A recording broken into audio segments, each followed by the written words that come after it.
Oke, assalamualaikum warahmatullahi wabarakatuh.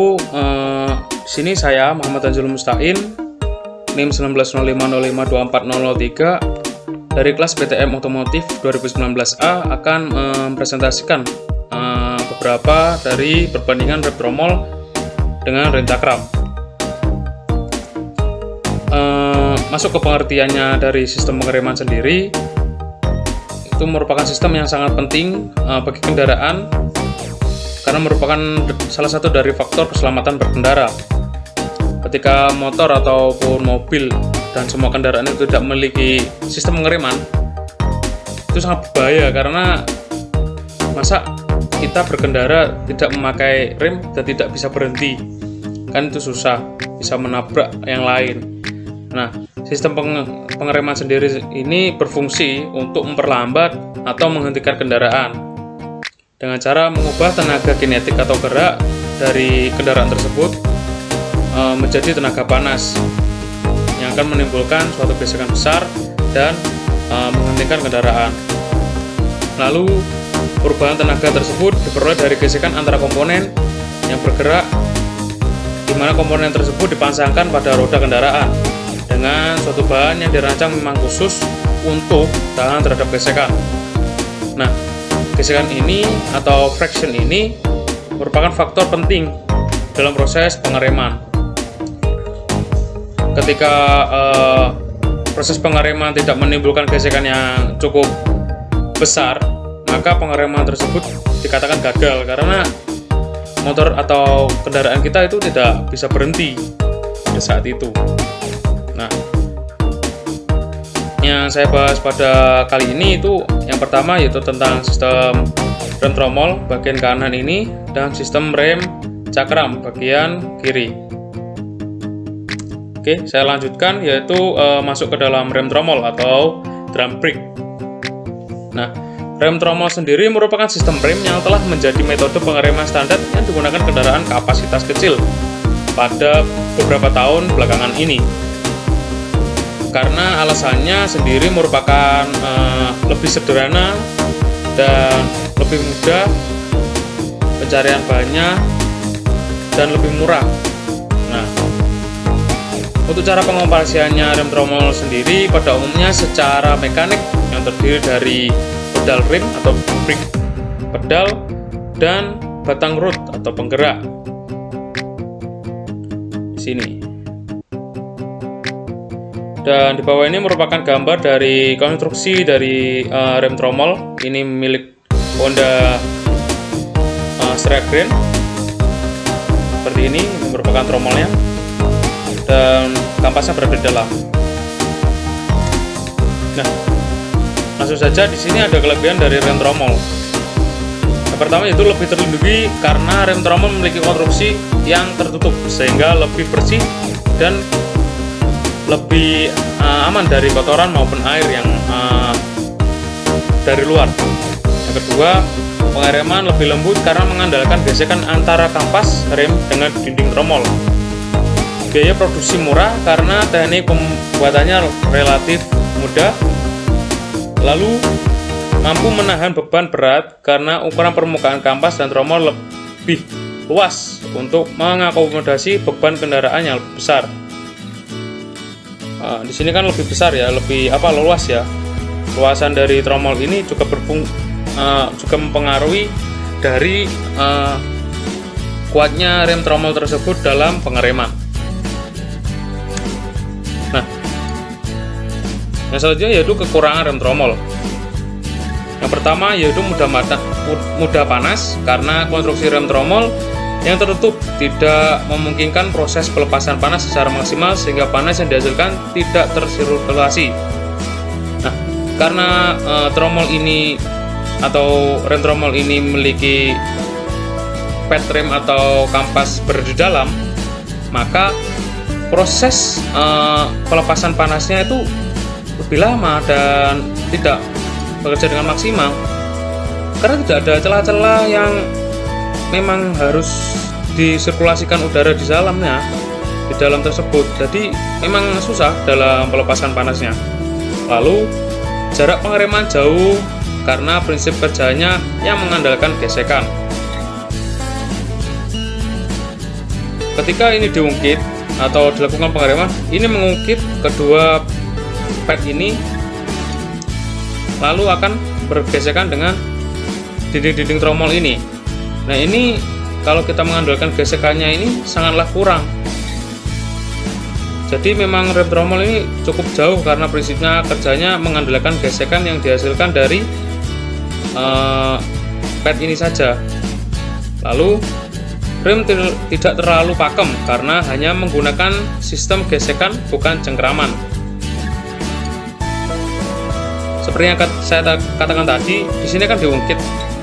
Dia yang melawan di sini, digesekkan atau dipaksa digesekkan gini, Nah, bukan dicengkram. Nah, ini juga mempengaruhi bagaimana rem tersebut berfungsi ya, dan juga sangat mempengaruhi hasil dari pengereman tersebut. Lalu yang keempat yaitu pergantian kampas relatif lebih lama dan rumit akibat letak pemasangan rem tromol yang terdapat di dalam ban atau roda. Karena kita tahu bahwa rem tromol ini letaknya padnya itu di dalam atau kampasnya itu di dalam, maka kita harus membongkar roda tersebut. Membongkar roda baru, untuk membongkar dari padnya kita harus membuka tromol dulu, baru bisa mengambil padnya. Itu pun masih disulitkan karena konstruksi dari padnya seperti ini, ada spring, ada yang macam-macam. Nah, di sini itu lebih sulit. Nah, masuk ke dalam ring cakram, saingan dari rem tromol sendiri atau bisa disebut dengan disc brake. Nah, rem cakram sendiri dioperasikan secara hidrolis dengan memakai tekanan cairan atau fluida. Nah, pada rem cakram sendiri, putaran roda dikurangi atau dihentikan dengan cara penjempitan cakram atau disc oleh dua bilah sepatu rem atau brake pad. Dan rem cakram mempunyai sebuah flat disc atau flat piringan di sini atau di sini yang terbuat dari stainless steel yang akan berputar bersamaan dengan roda. Dan pada saat rem digunakan, flat disc akan tercengkram. Jadi pad akan menyengkram flat disc. Anggap saja di sini tengah ini adalah flat discnya, maka piston yang dari kaliper akan menekan flat pad atau brake pad itu ke area piringan, sehingga memaksa piringan tersebut untuk berhenti berputar. Nah, masuk ke dalam kelebihan dari rem cakram sendiri, satu yaitu model rem terbuka sehingga panas akan hilang dengan cepat dan proses pendinginan dapat dilakukan pada saat kendaraan melaju. Nah, dibandingkan dengan rem tromol tadi, konstruksinya lebih di dalam, ini lebih di luar, dan kita bisa melihatnya. Nah, karena keunggulannya itu di luar, maka sirkulasi udara yang masuk ke dalam sistem pengereman itu lebih banyak, jadi pengeluaran panas itu lebih cepat dan tidak memungkinkan ketika kita melakukan pengereman udara langsung masuk, dan itu sudah dilakukannya pendinginan pada pengereman tersebut.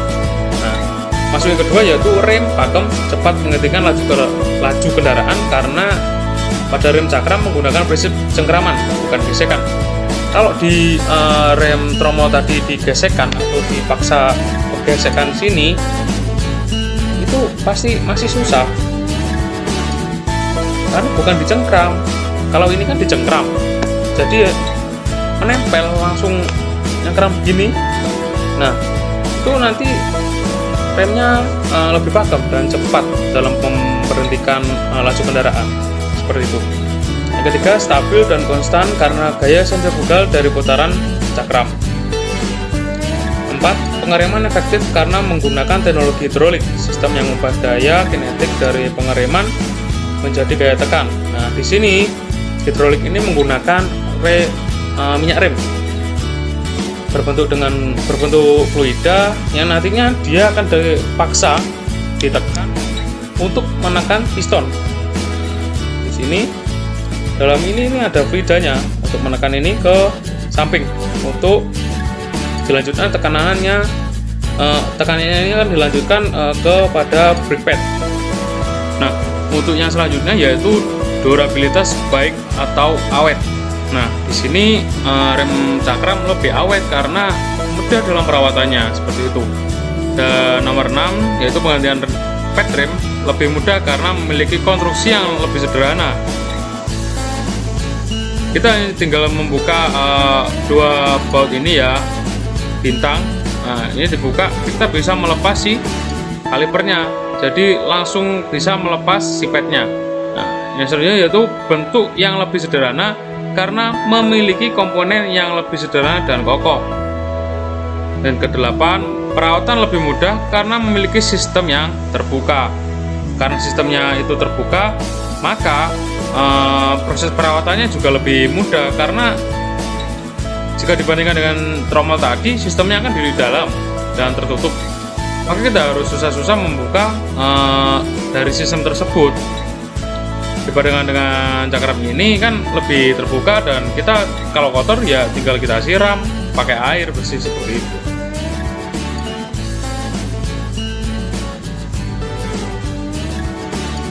Nah, untuk kekurangan dari rem cakram sendiri yaitu satu, membutuhkan tekanan ke pad rem yang lebih besar karena permukaan pada pad rem yang bersinggungan dengan piringan lebih kecil.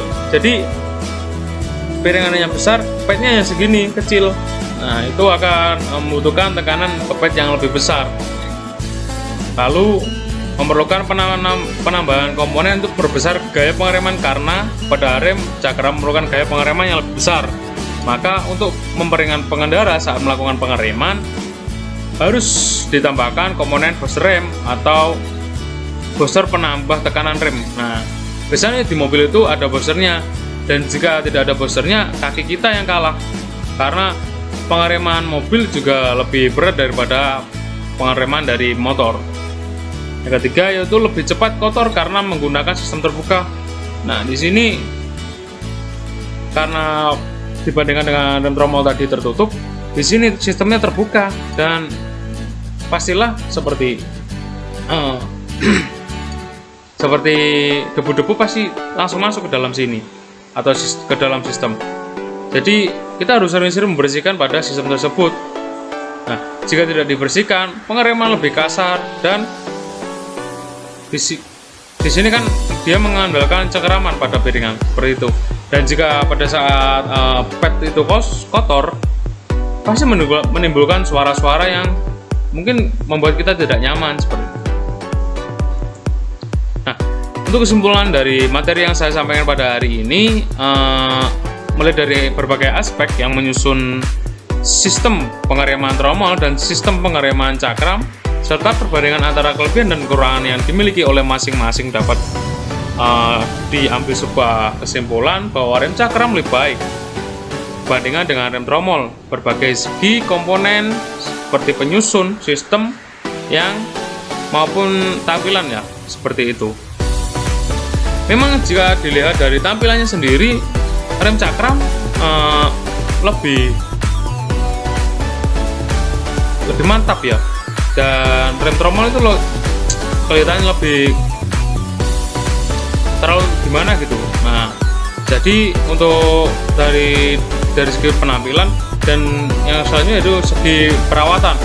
Nah, dari segi perawatannya sendiri, rem tromol itu lebih susah karena kita harus membuka beberapa bagian pada sistem tersebut seperti roda, nanti belum si tromolnya, dan belum spring-springnya yang mengait si padnya, banyak lagi. Nah, kalau di sistem cakram hanya membuka dua baut, roda tidak perlu dilepas. Nah, hanya mengambil si kaliper dan melepas si padnya hingga kita bisa mengganti atau melakukan perawatan.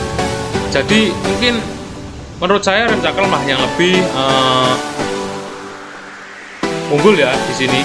Tetapi dari keunggulan tersebut pasti ada kekurangan, maupun si tromol sendiri juga memiliki kelebihan.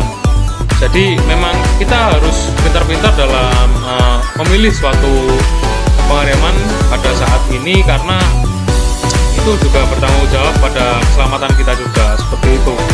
Oke, dan jangan lupa lakukan terus perawatan pada kendaraan kalian, terutama pada bagian rem, karena ini sangat bertanggung jawab bagi keselamatan kita, kesehatan kita pada saat berkendara. Seperti itu. Mungkin dari saya cukup sekian. Mohon maaf bila ada salah kata. Assalamualaikum warahmatullahi wabarakatuh.